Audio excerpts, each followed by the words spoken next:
Greetings and welcome back to Room 303 in AP English, and we turn now in our study of the Odyssey to the final book, Book 24 of the Odyssey. The fact that you guys have stuck with me through both the Iliad and now entirely the Odyssey with the final book of the Odyssey, I want to congratulate you, and I want to say to you that this is no small feat. I mean, Mark Twain defined a classic as the book that everybody says you should read and nobody has. The fact that you've stuck with me and you've actually made it through all 48 books now of these two Homeric texts is an accomplishment. I think it's an important accomplishment. And what we want to do now in our final lecture is to bring the story to a close.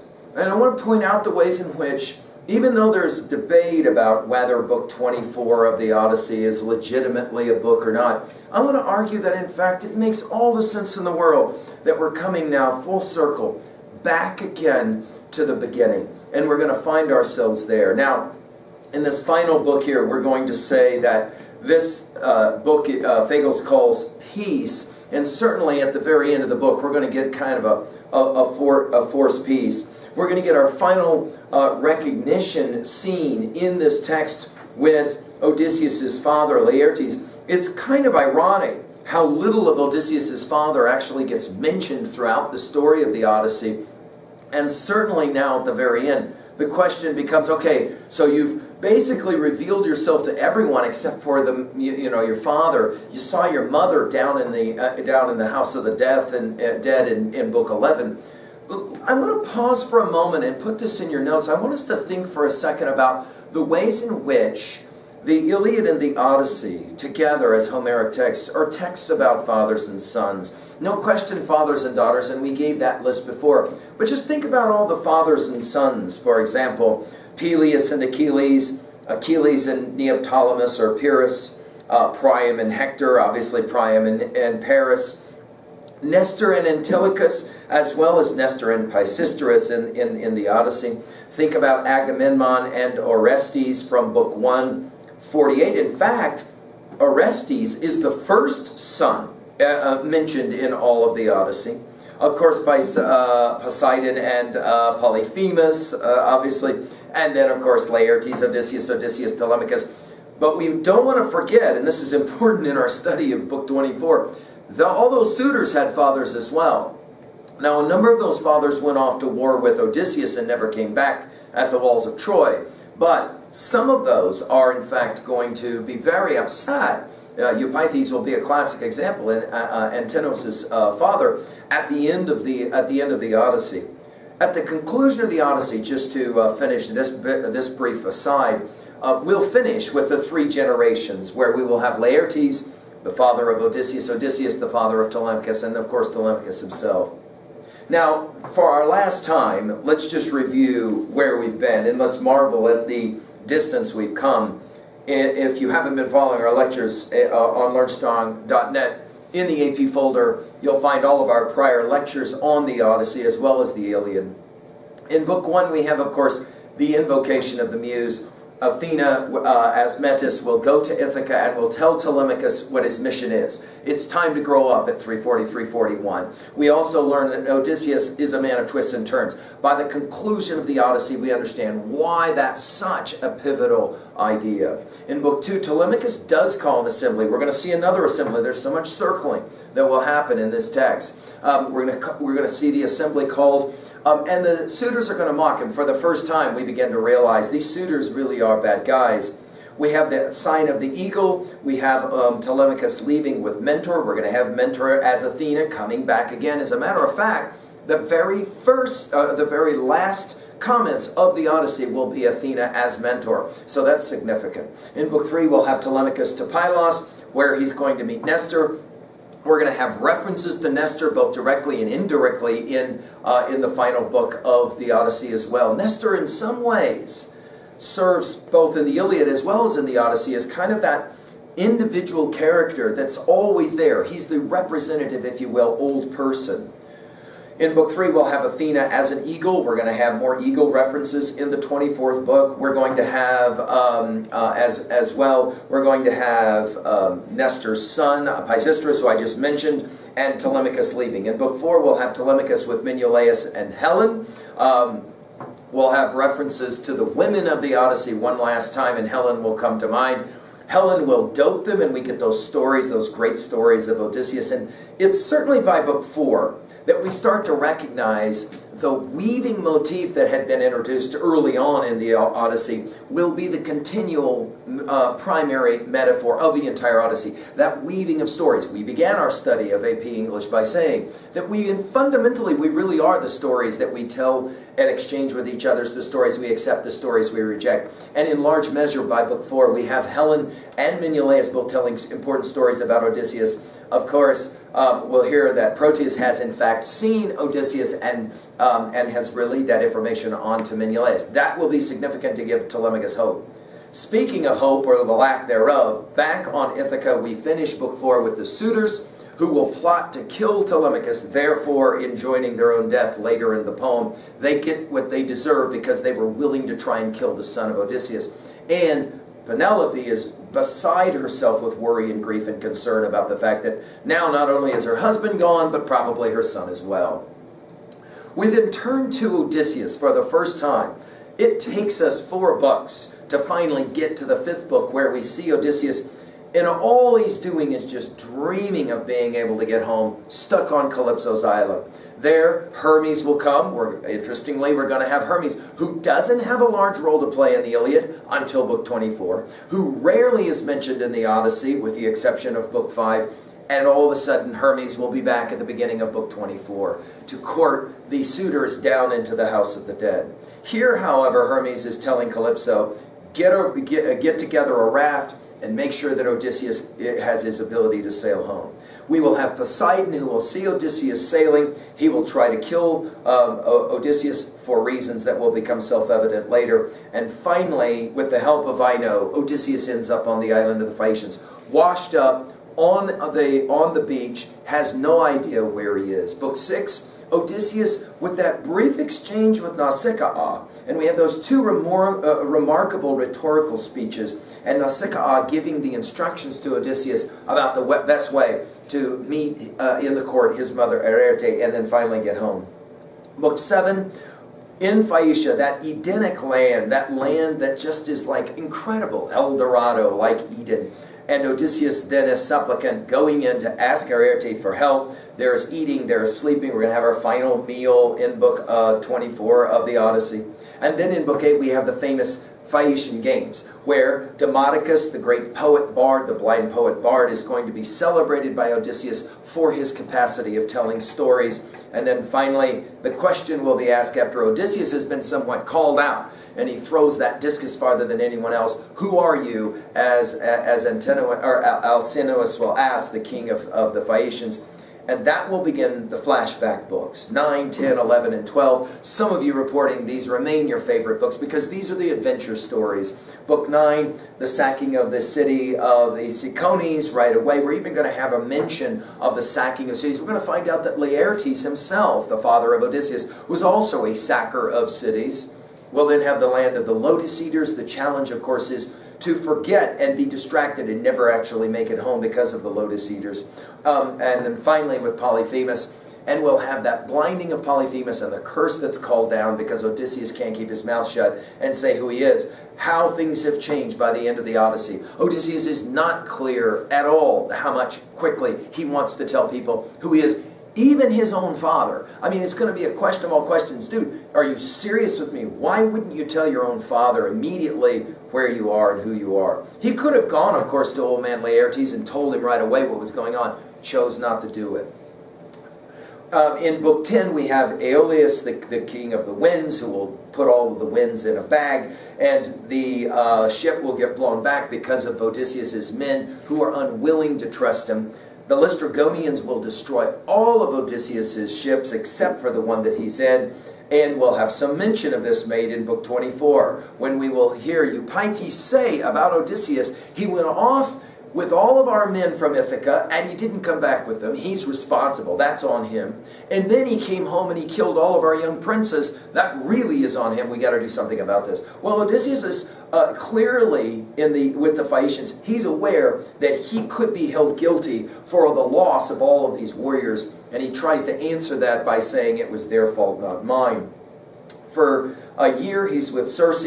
Then in book 11 he does go to the house of the dead. Put a star next to that one because we will come back cyclical fashion. Journeys are within journeys, wheels within wheels, to quote a biblical reference. We're going to have the same game being played at the beginning of book 24. There are a lot of scholars who really don't like that at the beginning of the book. They feel that it's out of place. I don't think so. I think it makes a lot of sense that we're going to follow those suitors down into the underworld, and then we're going to watch this exchange between Achilles and Agamemnon down there. Odysseus has his exchange in the underworld in book 11. He talks to Tiresias. He talks to his mother. Interestingly, no mention made of his mother in the final book of the Odyssey, which is strange that Odysseus would be with his father, and no mention at all is made of the mother. If there is an oversight by the poet, that may be it. Although, back in the underworld in the House of the Dead in book 11, we have the exchange with mother. Then Agamemnon and Achilles will come back to both of them at the end of the poem. And then finally his conversation with Hercules, who, by the way, of course, is another son of Zeus, father and son, just to mention that motif.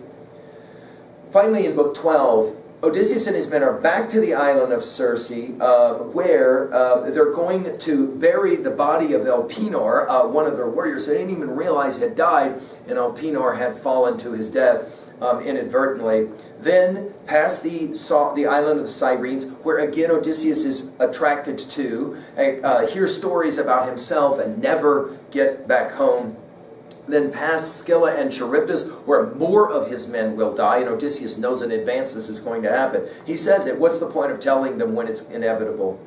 Finally, to the island of the sun gods, and really the greatest argument against why Odysseus' men didn't make it home is this argument. They intentionally ate of the cattle of the sun god, and for that they all get jacked. Book 13. When the Phaeacians hear this story, ironically, they decide to return Odysseus, showing proper Xenia. We have said from the very beginning that guest-host relationship understanding is central to reading of the Odyssey. And by the time that Odysseus is ready to leave, the Phaeacians are going to say, okay, let's do it, to their own tragic end. Back to Ithaca they go, and they are jacked for it. Poseidon will have none of it. And ironically, Poseidon will speak to Zeus in similar ways that Athena will speak to Zeus at the end of the Odyssey. Only Zeus will say, jack 'em good. So the ship gets turned into stone, and it's not clear whether the island, the land of the Phaeacians, is in fact surrounded by mountains and cut off from the ocean, never to be sailors again. We're not sure about that one. But in book 13, finally, Odysseus meets Athena, and we see Odysseus as spinner or weaver of tales, so much so that Athena is going to be like blown away. What an amazing storyteller you are, she says, and then she will, of course, transform him into the old man that he will remain. Well, keep that image of the old man Odysseus in our mind as he then will, Odysseus, see his father Laertes in book 24, who, guess what, looks like an old man beggar as well. Book 14, we have Odysseus with Eumaeus, the swineherd. We have a long story about where you come from, which will set up, again, another long story, not so long as book 14, but in book 24. And finally, at the very end, Odysseus tells a story so that he can get a cloak so he can sleep at night. Book 15, we have Telemachus with Menelaus and Helen. Back home he is going to come, and he's told, you better go to Eumaeus' house. You have Odysseus and Eumaeus again exchanging stories. Book 16 is the pivotal book, of course. That will show Odysseus with Telemachus, father and son, and that, as I said, this has been a poem about fathers and sons, right? Together they plan. We then will have Penelope speaking to Antinous. This is significant because Antinous' father will argue it was totally unfair for Odysseus to do what he did. Well, not so much. We know that Antinous wants to kill Telemachus right from the start, and Penelope says in book 16 at the end, knock it off. Book 17, we have Odysseus finally at the palace. He hears the song of the bard singing, a bard that he will, Themis that he will save. Argos, the favorite dog of Odysseus, will die. A pivotal moment for Odysseus. He gets hit by a stool that is thrown. All of this is showing just how bad these suitors are and how much they deserve the journey to the underworld that we will see at the beginning of book 24. Book 18, Odysseus has a fight with Iris, the other beggar, and jacks him something pretty good.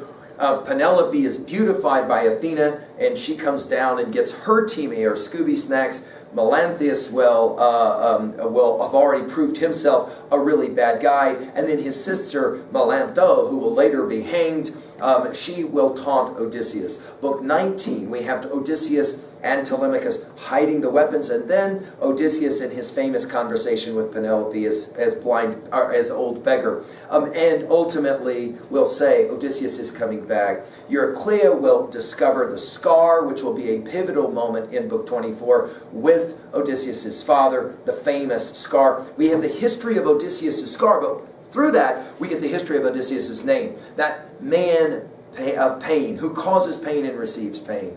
Book 20 is the longest day of the Odyssey, and it begins all of the missed signs by the suitors. Theoclymenus is telling them, you guys, this is insane that you can't see all of this. And an ox hoof is thrown at Odysseus. It's kind of like the last straw. Book 21, Odysseus will, of course, string the boat. He will tell Eumaeus as well as Philoctetus about who he is, and both of them will help. Book 22, that's the Jack book. Odysseus jacks the suitors. The 12 poor women who were concubines of the suitors have to clean up all that mess, and then they are hanged. Melanthius will get his worst of jackings in his removal of his genitalia and all of that. Book 23, Odysseus with Penelope and the famous symbol of the bed together at last, and the telling of stories, which now leads us to the final book of the Odyssey in book 24. I've taken my time to summarize one last time all of the lectures that we've given over the Odyssey, to just bring it now full circle into your mind, where we've been and where we're going. Now, one last time, let me remind you, I hope that if you haven't read any of the books of the Odyssey, I would hope that maybe you'd pick this last one up and try and read it on your own, and then use me as a reference for you. Again, to emphasize our learning theory, that connecting of new information to old information in meaningful ways, especially in our reading of annotation work. We're at level 1, we're answering the question, what does the text say? At level 2, what does the text mean? 2A, messages, themes. 2B, we're concentrating in our study of the Iliad and the Odyssey. We'll do the same thing in our study, by the way, of Virgil's Aeneid, on symbolism and irony, these two great elements at level 2B. We're going to see a whole lot of that happening, obviously, in book 24. And then finally, at level 3, we ask, how can I relate in some way to this information so that I can understand it better and remember it better? At 3A, we're going to be concentrating on the Iliad. Think about this. Book 24 of Iliad is the great book where Priam, the king of Troy, will come begging for the body of his son Hector so that there can be a burial. Here, we're going to have the suitors who will make their journey into the underworld, and then we're going to have a father who will in fact try to get revenge for the death of his son. Fascinating. Finally, at 3B, we'll ask the question, finally, one last time about the Odyssey, how can I relate this information to myself personally? Let's now do a real quick brief review of book 24. It is, as we said, a book of circles. Everything seems to return. First of all, we have a return to Odyssey 11. We will have the suitors journeying down to the house of death with Hermes there, and then we get this interesting sidebar conversation between Achilles and Agamemnon, where a couple of really important things happen. We get, at the end of the Odyssey, what we were looking for at the end of the Iliad, some understanding of Achilles' death. Now, not how he dies, but what happens after he dies in regards to his funeral, and we find out that, in fact, Achilles' ashes and Patroclus' ashes ultimately were commingled. We also get the story of one of the suitors, Amphimedon, who is killed by Telemachus in book 22, line 298. That's the only mention of Amphimedon in the entire Odyssey, and yet he gets an opportunity to tell the story, and how he tells it. What is it, Emily Dickinson said, tell the truth but tell it slant. We're going to get, guess what, no big shock here, between Amphimedon and his storytelling and Agamemnon and his storytelling. Oh, this won't shock us at all, right? Blaming it all on women again. The suitors are going to blame Penelope. Agamemnon obviously will blame Clytemnestra, and then everybody blames, of course, Helen. See how that works, right? The next movement in this, I like to call it a movement because it's so symphonic. This is a beautiful poem, and it is symphonic. The next movement is Odysseus with his father. Interestingly, he doesn't just decide to walk up to his father and say, hey, I've come back, I jacked the suitors. No, he's got to do this whole thing, obviously playing off of his own name, the one who gives pain. But he's got to do this whole thing where he's going to test his father, and we're going to have that scene. Then we'll have Athena with Zeus one last time, and Zeus will say to Athena, this was all your idea, you take care of it, I want peace on Ithaca. Then finally you'll have Odysseus, Telemachus, and Laertes, that trigenerational family, one last time fighting all side by side. Laertes will kill Eupeithes, the father of Antenos, who is coming to try and get vengeance. And then finally, at the very end, Athena will force peace on Ithaca through the voice of the old man. And finally, at the very end of the book, I mean, it's fascinating that we will maybe begin our study at the end of our study. She, not only Athena, is in the form of mentor, where we saw her at the beginning of the poem, but the last word of the book is voice. And we'll recognize that if this is a story of voices and story of telling, we're going to have all kinds of voices that will end potentially the book, and it's going to be Athena.